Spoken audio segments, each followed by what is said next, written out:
El 14 de marzo de 1982, una expedición científica del Instituto de Geofísica desapareció sin dejar rastro en las laderas del Nevado de Toluca.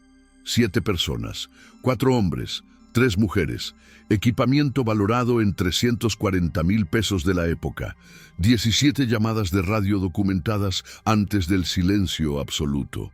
Las autoridades cerraron el caso en menos de 48 horas, alegando una avalancha que nunca fue confirmada por testimonios visuales. Los cuerpos jamás fueron recuperados. Los registros de la expedición permanecieron clasificados durante 32 años. En 2019, el retroceso del hielo glaciar reveló algo a 4.420 metros de altitud que no debería existir en ese lugar. Lo que los montañistas encontraron ese día contradice todo lo que sabemos sobre aquella desaparición. Si decides quedarte hasta el final de esta investigación, compartir este contenido con quienes buscan respuestas reales podría ayudarnos a descubrir qué más permanece oculto bajo el hielo. Suscríbete al canal, porque si encontramos más evidencias sobre este caso, aquí las publicaremos primero. El Nevado de Toluca no es simplemente un volcán dormido. Para los pueblos matlatzincas que habitaron estas tierras mucho antes de la conquista española, este lugar tenía otro nombre, Xinantecatl, que en náhuatl significa el hombre desnudo. La razón de ese nombre se perdió en el tiempo, pero los ancianos de las comunidades cercanas todavía repiten una advertencia que sus abuelos les enseñaron. La montaña esconde lo que el cielo rechaza. Las crónicas coloniales del siglo XVI registran que los sacerdotes mexicas subían hasta las lagunas cratéricas del volcán para realizar ceremonias que los españoles describieron como ofrendas al abismo. Fray Bernardino de Sahagún documentó en 1577 que objetos de oro y jade eran arrojados a las aguas heladas de lo que hoy conocemos como Laguna del Sol y Laguna de la Luna. Pero también registró algo más perturbador. Según los testimonios de indígenas conversos, algunos sacerdotes que descendían de esas ceremonias jamás volvían a hablar. Simplemente permanecían en silencio absoluto hasta morir. Durante siglos, el Nevado permaneció envuelto en mitos que la ciencia moderna desestimó como supersticiones rurales. Pero en 1975, un grupo de arqueólogos subacuáticos del INAH realizó la primera exploración sistemática de las lagunas cratéricas. Lo que encontraron a 18 metros de profundidad, en aguas a 4 grados centígrados, cambió la percepción académica sobre el sitio. No solo hallaron las ofrendas prehispánicas esperadas, figurillas de barro, cuchillos de obsidiana, pendientes de jade. Descubrieron estructuras, muros de piedra perfectamente cortada, formando ángulos que no corresponden a ninguna arquitectura conocida de Mesoamérica. Los bloques, algunos de más de 2 toneladas, estaban dispuestos en patrones geométricos que uno de los buzos describió en su informe como deliberadamente desorientadores. El documento oficial registra que 3 miembros del equipo experimentaron vértigo extremo y desorientación espacial sin causa médica aparente. Uno de ellos, el buzo experimentado Héctor Mendoza, de 38 años, tuvo que ser evacuado después de insistir repetidamente que las piedras se movían cuando no las miraba directamente. El informe completo de esa expedición de 1975 nunca fue publicado. Las fotografías tomadas bajo el agua desaparecieron de los archivos del INAH en 1978. Lo único que sobrevive es un memorándum interno, filtrado décadas después, donde el director del proyecto solicita suspensión indefinida de actividades en el sitio debido a condiciones de seguridad no especificadas. 7 años después de aquella exploración submarina, en 1982, llegó la expedición del Instituto de Geofísica. Oficialmente, su objetivo era estudiar la actividad sísmica residual del volcán y tomar muestras de hielo para análisis paleoclimático. El equipo estaba liderado por el doctor Alberto Ferrán Ochoa, geofísico de 42 años, con más de 15 expediciones en zonas volcánicas de alta montaña. Con él viajaban su asistente de investigación, Patricia Zurita, de 29 años, 3 técnicos especializados en equipamiento sísmico y 2 guías de montaña locales contratados en Toluca. Llevaban provisiones para 10 días, equipo de comunicación satelital de última generación para la época y 3 tiendas de campaña de alta altitud. El plan era establecer un campamento base a 4.200 metros, instalar sismógrafos en 5 puntos diferentes del cráter y realizar perforaciones de hielo hasta 20 metros de profundidad. Las primeras comunicaciones de radio fueron rutinarias. Reportes meteorológicos cada 6 horas, confirmación de instalación de equipos, coordenadas GPS de cada estación sismográfica. Todo normal durante los primeros 4 días.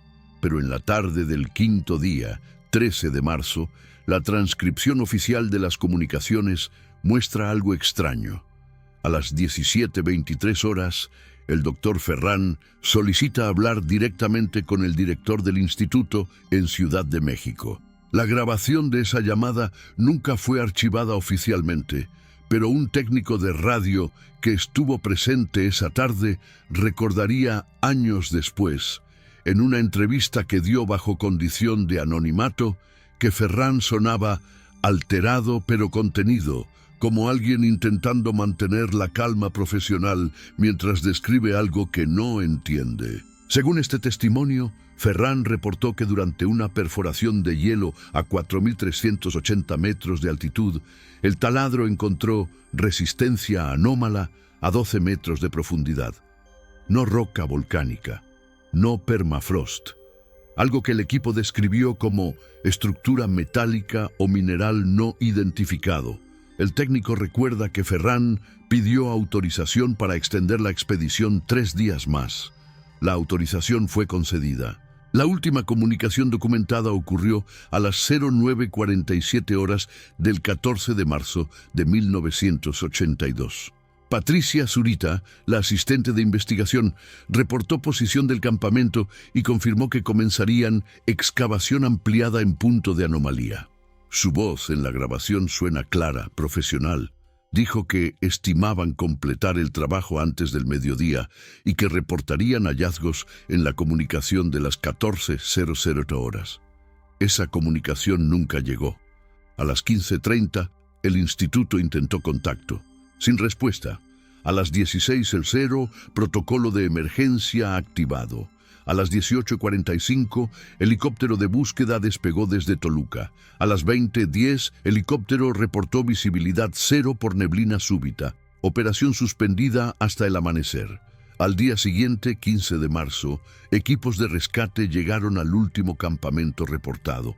Encontraron las 3 tiendas de campaña intactas, equipo de comunicación funcionando perfectamente, provisiones sin tocar.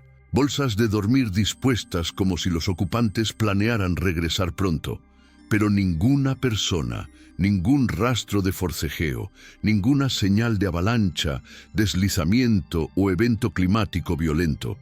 Lo que sí encontraron los equipos de rescate fue la perforación, un agujero de aproximadamente 40 centímetros de diámetro que descendía en el hielo. Los rescatistas bajaron una cámara con luz hasta donde el cable lo permitió, 18 metros. La cámara mostró paredes de hielo perfectamente cilíndricas hasta los 12 metros, donde la perforación se ensanchaba abruptamente. Más allá de ese punto, la imagen se distorsionaba. Interferencia electromagnética, según el informe técnico. Lo último que se alcanzaba a distinguir antes de que la señal se perdiera completamente era algo que uno de los rescatistas describió como reflejos metálicos irregulares. Intentaron descender con equipo de escalada, pero a los 13 metros, dos rescatistas diferentes reportaron náuseas severas y sensación de desorientación. Uno de ellos insistió en que escuchó vibraciones de baja frecuencia que no podían capturar los micrófonos. La decisión fue sellar el sitio y esperar instrucciones superiores. Esas instrucciones llegaron 24 horas después, no del Instituto de Geofísica, del Estado Mayor Presidencial. El 17 de marzo de 1982, efectivos militares acordonaron un perímetro de 2 kilómetros alrededor del último campamento de la expedición. Helicópteros trasladaron equipo no identificado hacia la zona. Los rescatistas civiles fueron escoltados montaña abajo y firmaron documentos de confidencialidad. Las familias de los desaparecidos recibieron explicaciones contradictorias: avalancha súbita, caída en grietas glaciares, hipotermia combinada con desorientación. Ninguna de estas explicaciones fue respaldada por evidencia forense. Los cuerpos nunca aparecieron. El caso fue cerrado oficialmente el 4 de abril de 1982, apenas 21 días después de la desaparición. Los documentos fueron clasificados por 30 años bajo justificación de seguridad nacional relacionada con protocolos de rescate en alta montaña.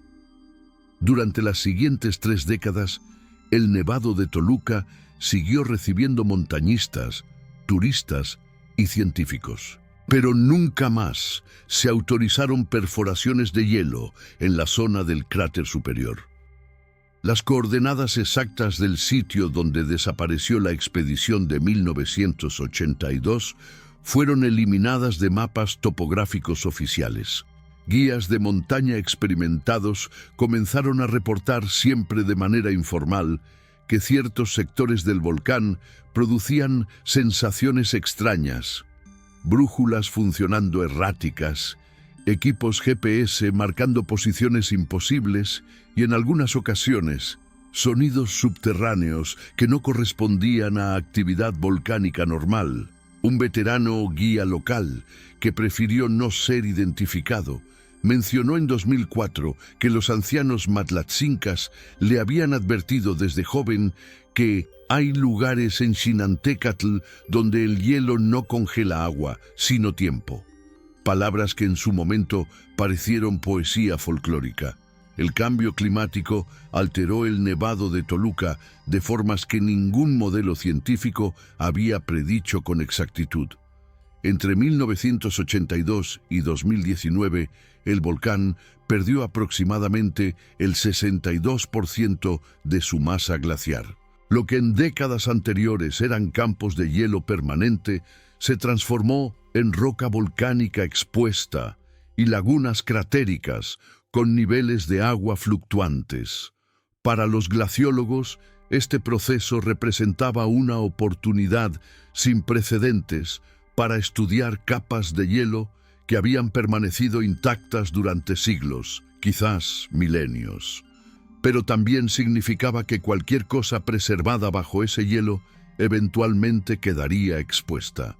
En septiembre de 2019, un grupo de montañistas experimentados realizó una ascensión rutinaria por la ruta noreste del volcán. No eran científicos, eran 4 amigos de Toluca que subían al Nevado varias veces al año desde hacía más de una década.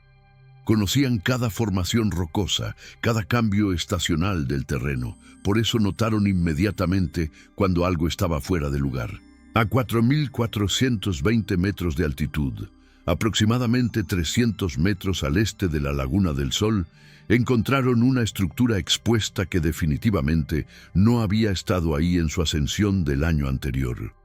No era una formación natural, era metálica, parcialmente incrustada en roca volcánica y rodeada por los restos derretidos de lo que había sido una capa de hielo de al menos 4 metros de espesor.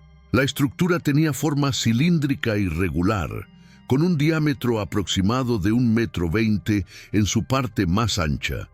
La superficie mostraba un metal oscuro, casi negro, con textura que uno de los montañistas describió como escamas geométricas perfectamente ordenadas. No presentaba oxidación visible a pesar de la humedad. No tenía marcas de soldadura, remaches, tornillos o cualquier método de ensamblaje reconocible. Parecía haber sido formada de una sola pieza. Los montañistas tomaron fotografías con sus teléfonos celulares, 23 imágenes en total desde diferentes ángulos. Intentaron determinar si se trataba de restos de equipo científico antiguo, quizás relacionado con las perforaciones que algunas personas mayores de Toluca todavía recordaban de los años 80. Pero la estructura no se parecía a ningún equipo de perforación conocido. Uno de los montañistas, técnico mecánico de profesión, intentó identificar el tipo de metal, golpeándolo suavemente con su piolet. El sonido que produjo no fue el esperado. No resonó como acero, aluminio o titanio.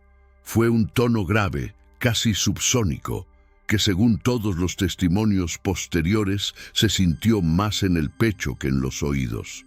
El sonido duró aproximadamente 4 segundos, mucho más de lo que cualquier vibración mecánica normal debería persistir. Los 4 montañistas coincidieron en que experimentaron simultáneamente una sensación de vértigo leve que desapareció cuando el sonido cesó.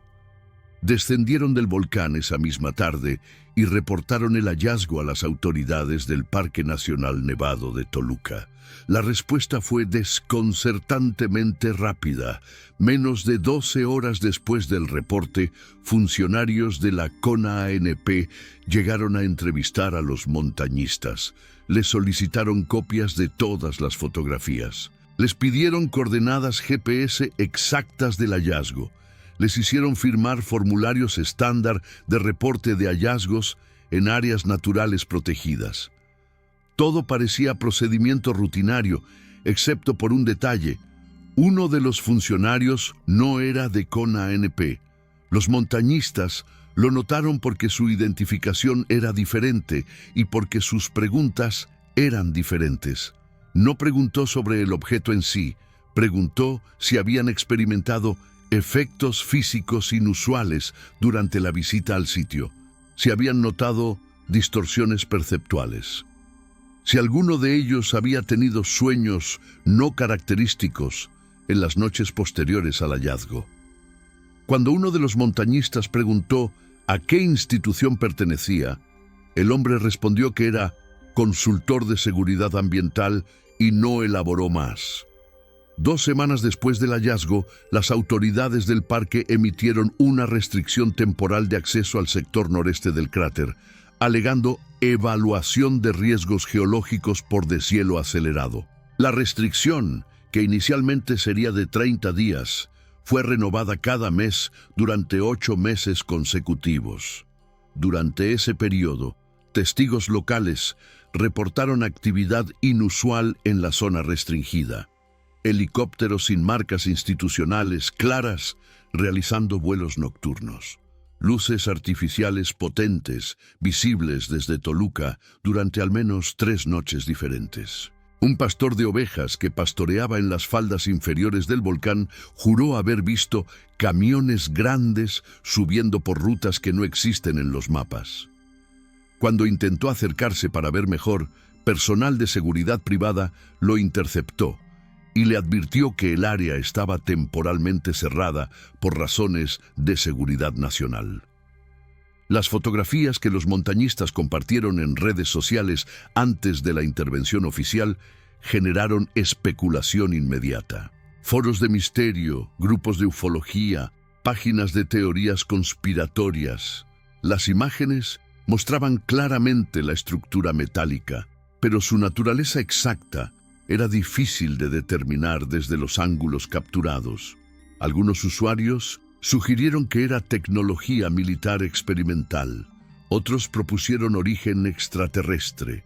Hubo quien identificó similitudes superficiales con equipo de perforación petrolera o minera. La explicación más racional vino de un ingeniero metalúrgico que analizó las fotografías y concluyó que el metal parecía ser una aleación no estándar, posiblemente titanio-vanadio, con elementos de tierras raras. Pero admitió que la textura superficial no correspondía a ningún proceso de manufactura industrial que conozco. Lo que nadie pudo explicar fue cómo un objeto de ese tamaño y peso había llegado a 4.420 metros de altitud en un volcán donde no existen caminos vehiculares que lleguen a esa elevación. Mientras la especulación pública crecía, comenzaron a filtrarse rumores desde dentro de las instituciones científicas. Un geólogo retirado del Servicio Geológico Mexicano que había trabajado en el Nevado durante los años 70, publicó en un blog personal una entrada que fue eliminada 48 horas después. En ella mencionaba que ciertos hallazgos en alta montaña son sistemáticamente clasificados cuando no encajan en paradigmas explicables. No mencionó específicamente el Nevado de Toluca, pero la fecha de publicación y el contenido eran demasiado coincidentes. Un fragmento de esa entrada, preservado en capturas de pantalla, decía: «He visto 3 casos en mi carrera donde objetos o estructuras encontradas en zonas volcánicas fueron documentadas, fotografiadas, catalogadas y luego simplemente desaparecieron de todos los registros oficiales. No se declararon perdidas, no se reportaron robadas, simplemente dejaron de existir en papel». En abril de 2020, la restricción de acceso al sector noreste del cráter fue levantada sin explicación oficial. Montañistas que visitaron el sitio reportaron que la estructura metálica ya no estaba. En su lugar, había un área de roca volcánica removida, como si hubiera ocurrido una excavación reciente. El terreno mostraba marcas de equipo pesado, surcos profundos, roca fracturada de forma no natural y un área aproximada de 20 metros cuadrados donde la capa superficial había sido completamente removida. Pero no había señales de la estructura. Tampoco había señales del hielo que la había preservado durante décadas. Un análisis fotográfico comparativo realizado por entusiastas de misterios utilizando imágenes satelitales de Google Earth mostró cambios evidentes en la topografía del sitio entre octubre de 2019 y mayo de 2020. Algo había sido extraído. La pregunta era ¿qué exactamente? ¿Y por qué el esfuerzo logístico de mover equipo pesado a más de 4.400 metros de altitud para hacerlo? Fue entonces cuando empezaron a conectarse los puntos. Un periodista de investigación independiente que había seguido el caso desde las fotografías iniciales solicitó a través de transparencia gubernamental los archivos relacionados con la expedición científica desaparecida en 1982. Después de 2 años de recursos legales y apelaciones, finalmente recibió una versión parcialmente censurada del expediente. La mayoría de las páginas estaban redactadas con bloques negros. Pero en una de las pocas secciones legibles encontró algo revelador.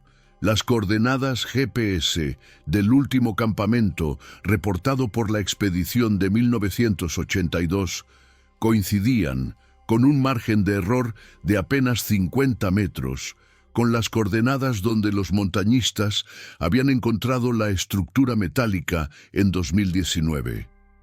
No era prueba definitiva de conexión, pero la probabilidad estadística de que fuera coincidencia era extremadamente baja. El periodista intentó contactar a familiares de los desaparecidos de 1982. La mayoría había fallecido o se negó a hablar, pero una sobrina del doctor Alberto Ferrán Ochoa, el líder de aquella expedición, accedió a una entrevista bajo condición de anonimato. Ella tenía 8 años cuando su tío desapareció. Recordaba poco de él personalmente, pero guardaba algo que su madre le había dado años después. Una carta que el doctor Ferrán había enviado a su hermana 10 días antes de la expedición. En esa carta, escrita a mano en papel del instituto, Ferran mencionaba algo que su sobrina no comprendió hasta ver las noticias sobre el hallazgo de 2019. Ferran escribió: «Hermana, si esta expedición confirma lo que los datos preliminares sugieren, estaremos ante el descubrimiento más importante de la geofísica moderna. Hemos detectado anomalías electromagnéticas bajo el hielo del cráter que no corresponden a ninguna formación geológica natural. La composición del objeto, si es que es un objeto, sugiere tecnología de precisión extrema. No puedo decir más por ahora, pero si tengo razón, cambiaremos todo lo que creemos saber sobre este volcán». La carta estaba fechada el 4 de marzo de 1982, 10 días antes de la desaparición. La sobrina del doctor Ferran entregó una copia al periodista y autorizó su publicación. La carta se volvió viral inmediatamente. Autoridades del Instituto de Geofísica emitieron un comunicado afirmando que no existían registros de anomalías electromagnéticas previas a la expedición de 1982 y sugirieron que la carta podría ser apócrifa. Pero analistas de grafología independientes confirmaron que la caligrafía coincidía con otros documentos escritos por Ferran. El papel y la tinta eran consistentes con materiales de la época.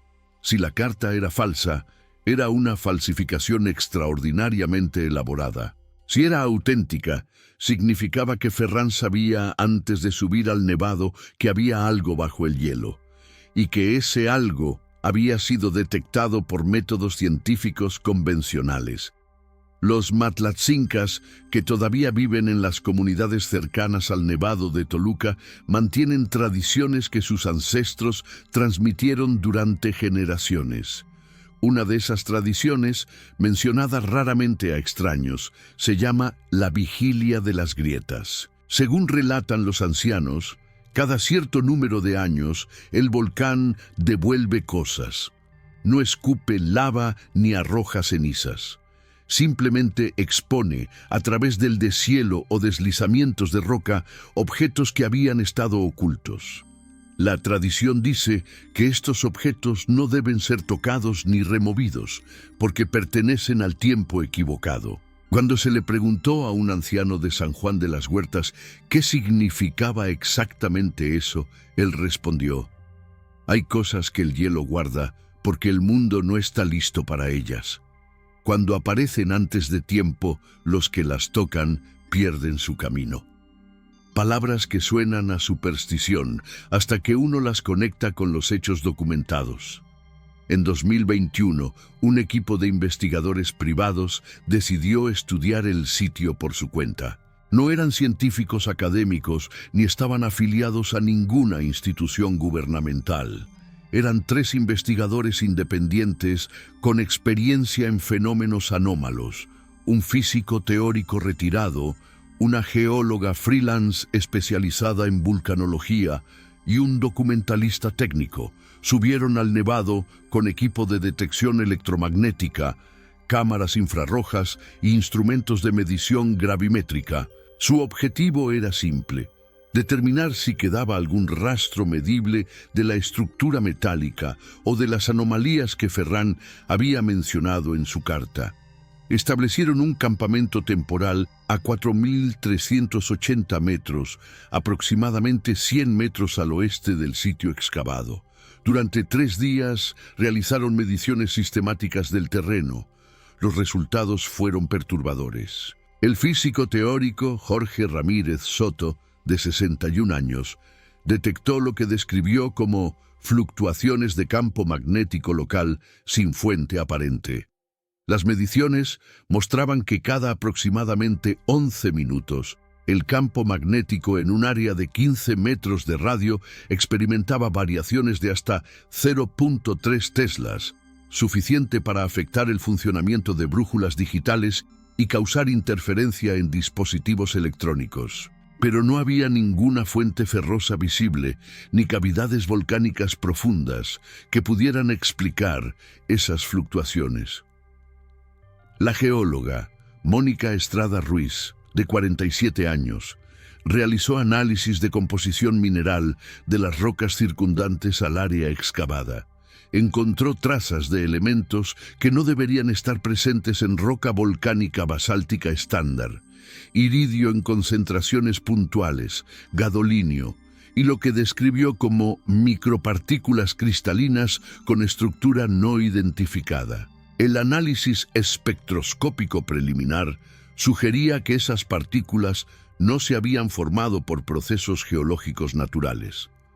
Durante la segunda noche del campamento, los 3 investigadores experimentaron algo que no lograron explicar racionalmente. A las 02:34 horas, según los registros de tiempo de sus equipos, todos sus dispositivos electrónicos sufrieron apagado simultáneo. Cámaras, computadoras portátiles, GPS, linternas LED, todo. La duración del apagón fue de exactamente 17 segundos, medidos posteriormente al sincronizar los relojes de cuarzo mecánicos que no fueron afectados. Cuando los dispositivos se reiniciaron automáticamente, todos funcionaban normalmente, pero las grabadoras de audio habían capturado algo durante esos 17 segundos. Un sonido. Una vibración de frecuencia extremadamente baja, alrededor de 19 Hz, justo en el límite inferior del espectro audible humano. El físico identificó el fenómeno como infrasonido, conocido por causar sensación de malestar, ansiedad y, en algunas personas, alucinaciones visuales leves. Lo que no pudo identificar fue la fuente. Infrasonidos naturales en volcanes generalmente provienen de movimiento de magma o gases, pero el Nevado de Toluca está inactivo desde hace más de 3000 años. Al día siguiente, durante las mediciones finales, la geóloga decidió tomar muestras del suelo en el punto exacto donde las fotografías de 2019 mostraban la estructura metálica. Excavó manualmente aproximadamente 40 centímetros. A esa profundidad encontró algo que no reportó inmediatamente al resto del equipo. Lo guardó en una bolsa de muestras y solo lo reveló cuando descendieron del volcán. Era un fragmento, un pequeño fragmento metálico, no más grande que una moneda, con la misma textura de escamas geométricas que los montañistas habían descrito en la estructura de 2019. El fragmento pesaba desproporcionadamente para su tamaño, aproximadamente 200 gramos. La geóloga realizó pruebas básicas de dureza. Era más resistente que el acero endurecido. No reaccionaba a ácidos débiles, no mostraba corrosión, y cuando se exponía a luz ultravioleta, emitía una fluorescencia tenue de color azul verdoso que ningún metal común produce. El equipo intentó realizar un análisis más profundo del fragmento, utilizando espectroscopía de rayos X en un laboratorio privado. Los resultados fueron inconclusos. La composición mostraba principalmente titanio y vanadio, pero con proporciones isotópicas que el técnico del laboratorio calificó como estadísticamente improbables para material terrestre. Cuando se le preguntó qué significaba eso, el técnico fue cauteloso. Significa que si este material se formó en la Tierra, lo hizo bajo condiciones de presión y temperatura que no existen en ningún proceso geológico conocido, o significa que no se formó aquí. El equipo decidió enviar una muestra microscópica a un laboratorio de metalurgia avanzada en Monterrey para análisis cristalográfico. El laboratorio confirmó que la estructura cristalina del metal era organizada de manera no aleatoria, con patrones que sugieren manufactura controlada a nivel molecular. El informe técnico concluía: este material no es producto de fundición convencional ni de procesos naturales de metalogénesis. La publicación de estos hallazgos en un blog de investigación independiente generó reacciones mixtas. Escépticos argumentaron contaminación de muestras. Defensores de teorías alternativas lo interpretaron como prueba de tecnología no humana. Pero algo cambió después de esa publicación. Menos de una semana después, el laboratorio de Monterrey contactó al equipo de investigadores con una noticia inquietante. La muestra que habían analizado había sido confiscada por autoridades federales bajo procedimiento de seguridad nacional relacionado con materiales estratégicos. No especificaron qué autoridad exactamente. No proporcionaron documentación oficial. Simplemente informaron que la muestra ya no estaba en su posesión y que habían sido instruidos de no comentar públicamente sobre análisis relacionados con material de origen no declarado. El resto de los fragmentos que la geóloga conservaba desaparecieron de su laboratorio personal una noche. No hubo señales de robo forzado. La puerta estaba cerrada normalmente. Las cámaras de seguridad del edificio mostraron interferencia eléctrica durante exactamente 23 minutos, coincidiendo con el período estimado de la sustracción. Mientras tanto, surgió otro testimonio. Un testimonio que hasta ese momento había permanecido oculto por miedo.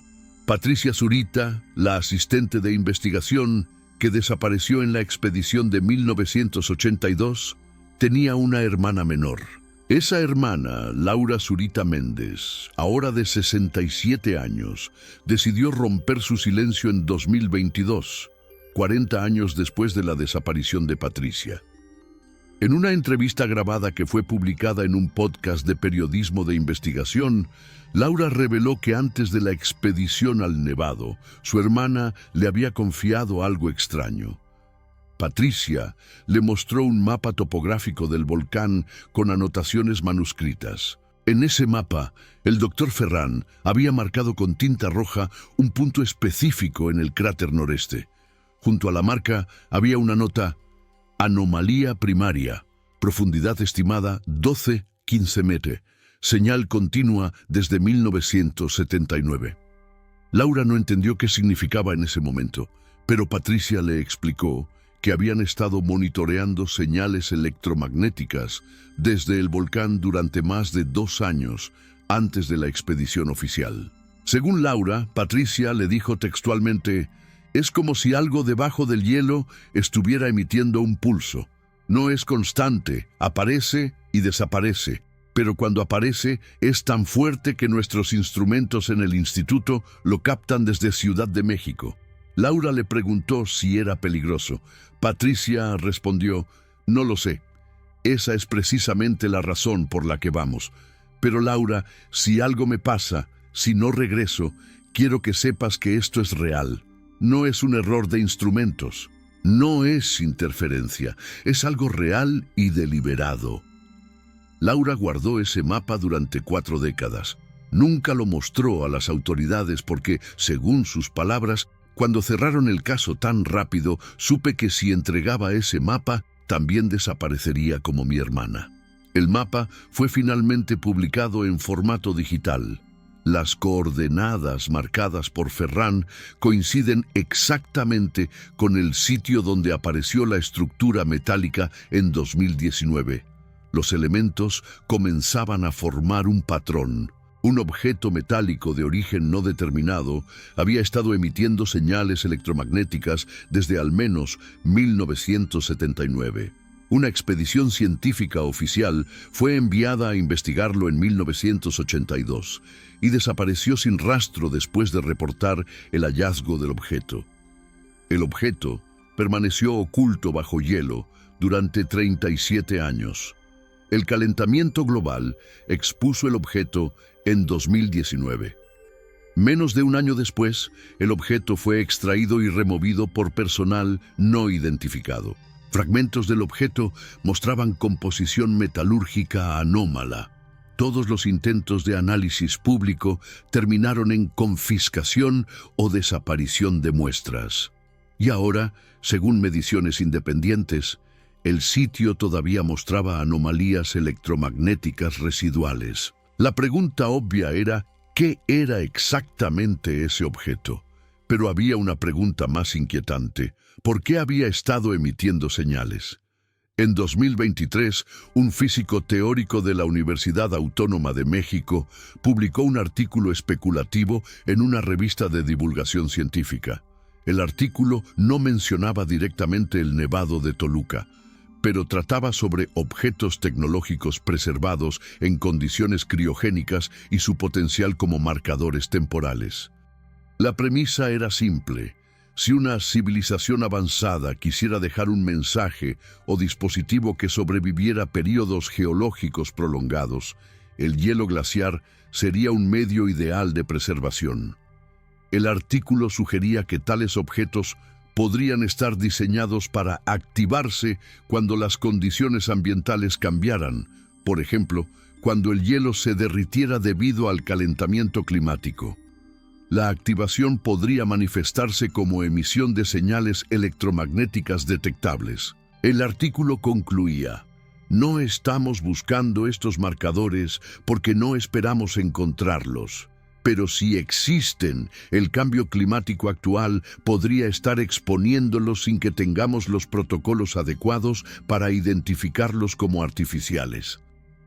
El físico que escribió ese artículo recibió 3 invitaciones a conferencias internacionales en los meses siguientes. Canceló todas. Dejó de publicar sobre el tema. Cuando un periodista intentó contactarlo para una entrevista, su universidad informó que estaba en comisión académica en el extranjero, sin especificar dónde ni cuándo regresaría. Los eventos en el Nevado de Toluca no terminaron con la remoción de la estructura en 2020. Entre 2021 y 2024, al menos 7 montañistas diferentes reportaron experiencias extrañas en el sector noreste del cráter.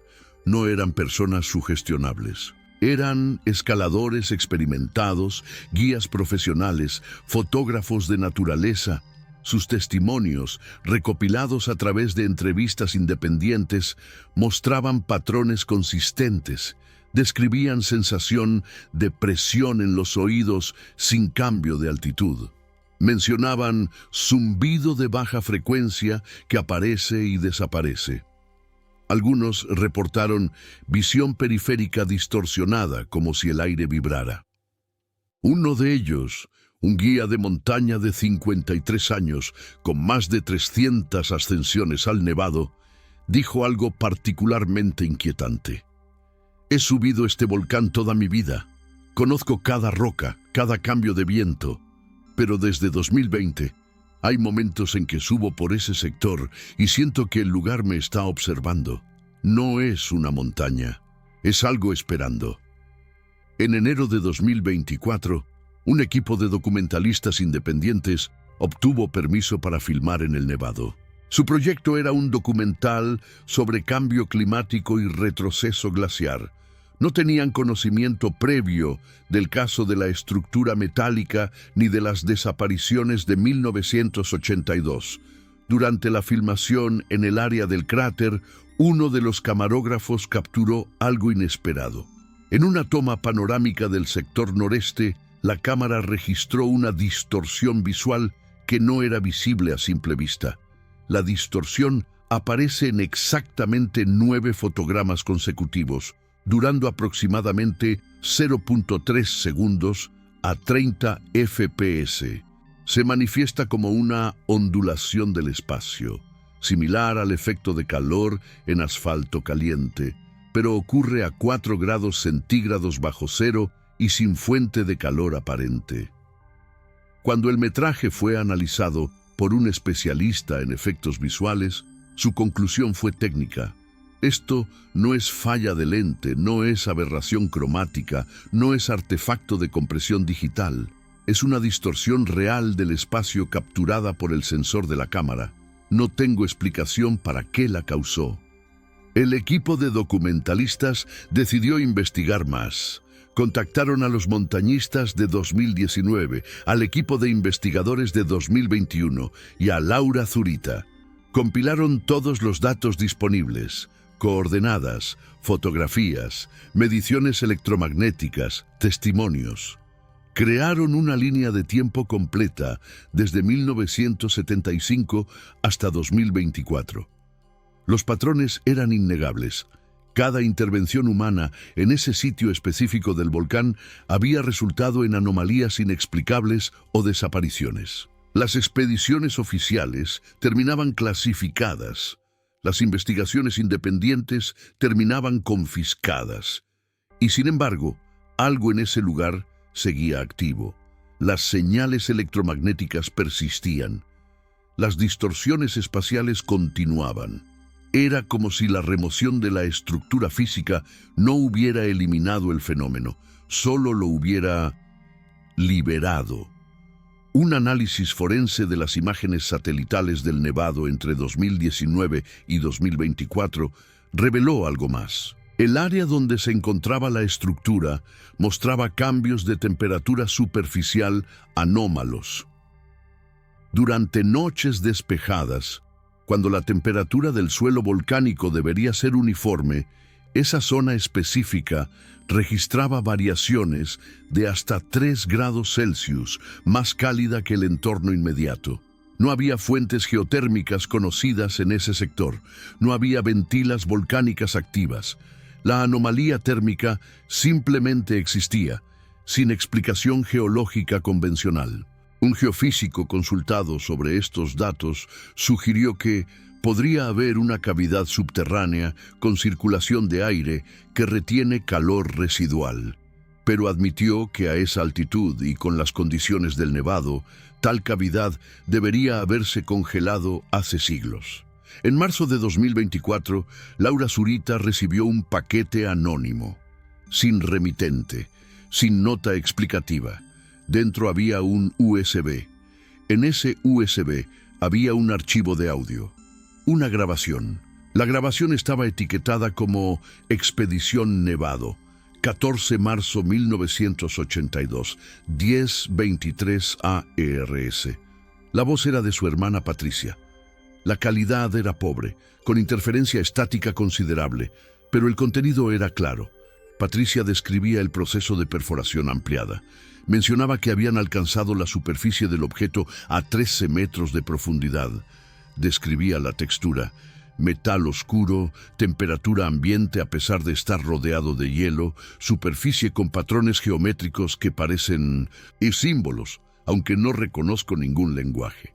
Luego hay una pausa de aproximadamente 20 segundos. Se escucha la voz del doctor Ferran en el fondo, aunque no se distinguen palabras claras. Después, Patricia continúa: estamos documentando todo. Las fotografías no capturan bien los detalles. Hay algo en la superficie que refleja la luz de manera extraña. Ferran dice que necesitamos exponer más área para tomar medidas precisas. Vamos a... La grabación se corta abruptamente. Laura autenticó la voz como la de su hermana.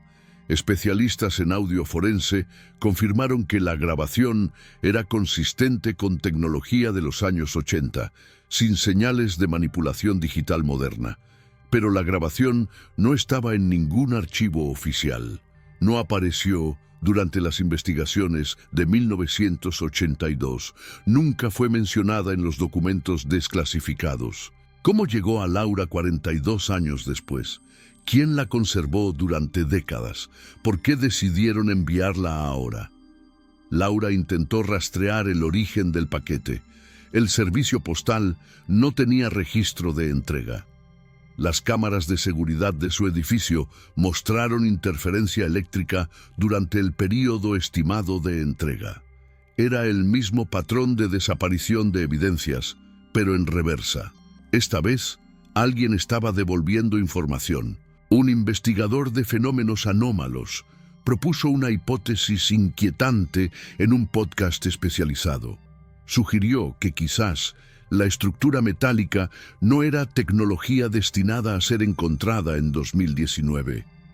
Quizás era tecnología destinada a ser encontrada mucho después, cuando la humanidad tuviera los medios para comprenderla. El calentamiento climático acelerado expuso el objeto décadas o siglos antes de lo previsto. La expedición de 1982 encontró algo que no estaban preparados para entender. Y quienes ahora custodian ese conocimiento están siguiendo protocolos para eventos que no deberían haber ocurrido todavía.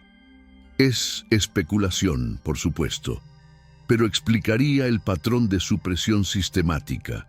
Explicaría por qué las señales electromagnéticas comenzaron solo en 1979, como si el objeto hubiera despertado al detectar el deshielo. Explicaría por qué la remoción fue tan urgente y secreta. Los Matlatzincas tienen otra tradición que pocos conocen. Dicen que Xinantecatl, el hombre desnudo, es en realidad un guardián de algo que fue enterrado cuando el cielo y la tierra estaban más cerca. La traducción literal de frases antiguas es siempre imprecisa, pero los ancianos explican que sus ancestros creían que el volcán no era solo montaña, era un marcador, un lugar donde los que vinieron antes dejaron semillas para los que vendrán después. Cuando se les pregunta quiénes eran los que vinieron antes, la respuesta es siempre vaga: los que sabían leer las estrellas y escribir en piedra eterna. Si esto es mitología indígena reinterpretada a través de siglos, o si contiene fragmentos de información real, transmitida oralmente, es imposible determinar, pero la coincidencia con un objeto metálico preservado bajo hielo, emitiendo señales, esperando ser descubierto, es difícil de ignorar. Hoy, el Nevado de Toluca sigue recibiendo visitantes.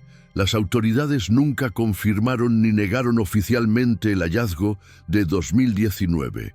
Los archivos de la expedición de 1982 permanecen parcialmente clasificados. Los análisis del fragmento metálico nunca fueron publicados en revistas científicas revisadas por pares.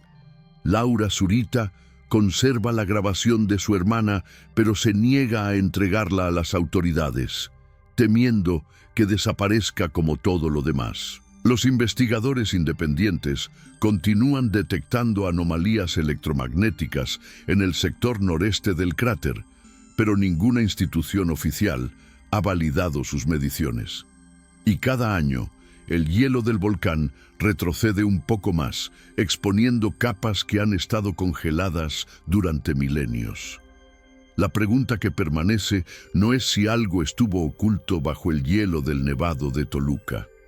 Las evidencias físicas, los testimonios, las mediciones, todo apunta a que algo definitivamente estuvo ahí. La pregunta real es, ¿qué era? ¿Era tecnología humana olvidada? ¿Era un fenómeno geológico tan raro que no tenemos precedentes para clasificarlo? ¿O era algo que desafía completamente nuestras categorías de comprensión? Y si era esto último, ¿cuántos objetos similares están todavía esperando bajo glaciares que se derriten alrededor del mundo?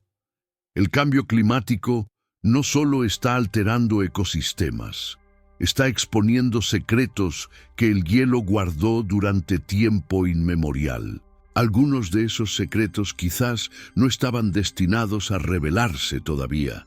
Si has llegado hasta aquí, sabes lo que nosotros sabemos, y eso te hace parte de un grupo muy reducido de personas que tienen acceso a esta información completa. Las autoridades prefieren el silencio. Los medios convencionales ignoran estos casos. Pero la verdad no desaparece solo porque la entierren. Se filtra, se comparte, se preserva en canales como este.